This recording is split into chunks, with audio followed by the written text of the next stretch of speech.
بسم اللہ الرحمن الرحیم۔ پیش خدمت ہے خبر نامہ اہم عالمی خبروں کا خلاصہ۔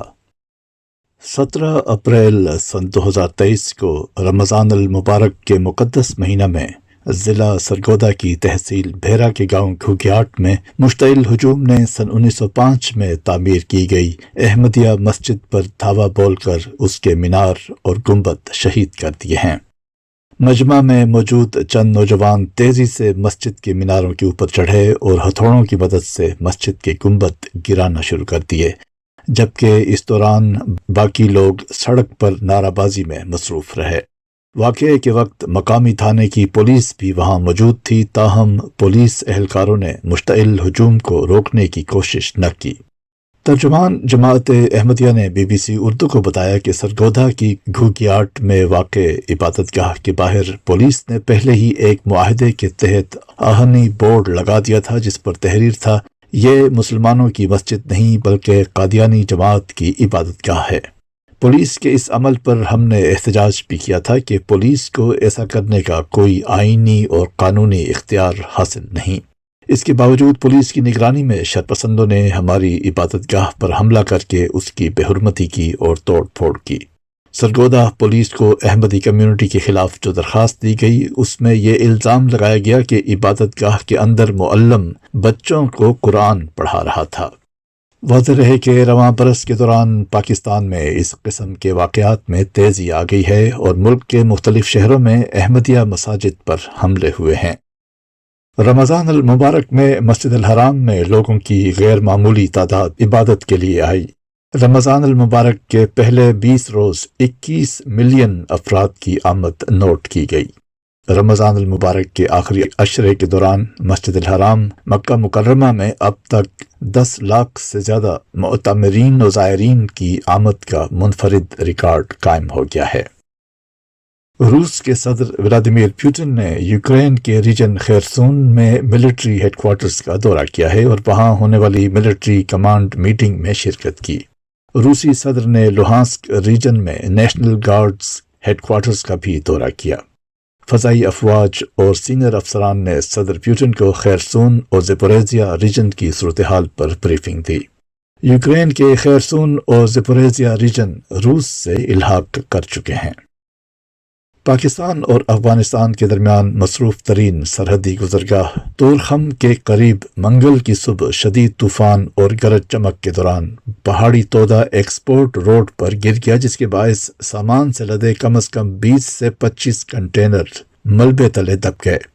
واقعے میں کم از کم 2 افغان شہریوں کی اموات کی تصدیق ہوئی ہے، جبکہ حکام نے خدشہ ظاہر کیا ہے کہ اب بھی کچھ افراد ملبے تلے دبے ہو سکتے ہیں، جنہیں نکالنے کی کوششیں جاری ہیں۔ یوکرین کے وزیر خارجہ دمترو کلیبا سفارتی حمایت حاصل کرنے کے لیے عراق پہنچ گئے۔ پچھلے سال روس کے یوکرین پر حملے کے بعد یہ پہلا موقع ہے کہ یوکرینی وزیر خارجہ عراق پہنچے ہیں۔ وہ مشرق وسطی ممالک سے سفارتی حمایت حاصل کرنا چاہتے ہیں۔ عراقی وزیر خارجہ فواد حسین کے ساتھ پریس کانفرنس کرتے ہوئے یوکرینی وزیر کا کہنا تھا کہ ہم یقیناً عراق کو ایسے ملک کے طور پر دیکھتے ہیں جو خلیج دور کرنے کی صلاحیت رکھتا ہے۔ اس موقع پر عراقی وزیر خارجہ نے یوکرین میں جنگ بندی کا مطالبہ کیا اور کہا کہ روس کے وزیر خارجہ سرگئی لاوروف فروری میں عراق آئے تھے، ان سے بھی یہی مطالبہ کیا تھا۔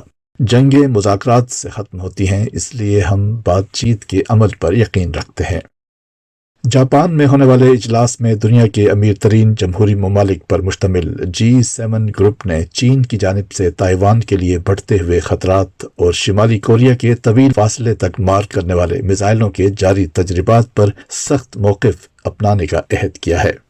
سفارتکاروں نے یوکرین کے لیے اپنی حمایت بڑھانے اور روس کو اس کے حملے کی سزا دینے کی کوششوں کو تقویت دینے کا بھی اعادہ کیا۔ واضح ہے کہ امریکی وفد کے لیے G7 سفارتکاروں کی یہ ملاقات ایسے وقت میں ہو رہی ہے جو روس کے یوکرین پر حملے اور چین سے نمٹنے کی کوششوں کے سلسلے میں بہت اہم ہے۔ سعودی ولی عہد شہزادہ محمد بن سلمان نے 2 سعودی خلابازوں کے بین الاقوامی خلائی سائنسی مشن پر روانگی سے قبل سعودی خلابازوں سے ملاقات کی ہے۔ کوالیفیکیشن پروگرام کو کامیابی کے ساتھ پاس کرنے پر خلابازوں کو مبارکباد پیش کی گئی۔ شہزادہ محمد بن سلمان کا کہنا تھا کہ اس مشن سے خلائی شعبہ میں سعودی عرب کا کردار بڑھنے میں مدد ملے گی۔ سائنس اور انسانیت کی خدمت کے لیے خلائی تحقیق میں سعودی کردار بھی سامنے آئے گا۔ واضح رہے کہ اس ٹیم میں موجود ریانہ برناوی پہلی عرب اور مسلم خاتون خلاباز ہیں، جبکہ علی القرنی پہلے سعودی خلاباز ہیں جو بین الاقوامی خلائی اسٹیشن پر جائیں گے۔ دونوں سعودی خلاباز اگلے ماہ مئی میں مشن پر روانہ ہوں گے۔ ایشیا کے درجن بھر ممالک کو شدید گرمی کی لہر نے لپیٹ میں لے لیا۔ 14 اپریل کو تھائی لینڈ کی تاریخ میں پہلی بار درجہ حرارت 45 ڈگری سینٹی گریڈ ریکارڈ ہوا۔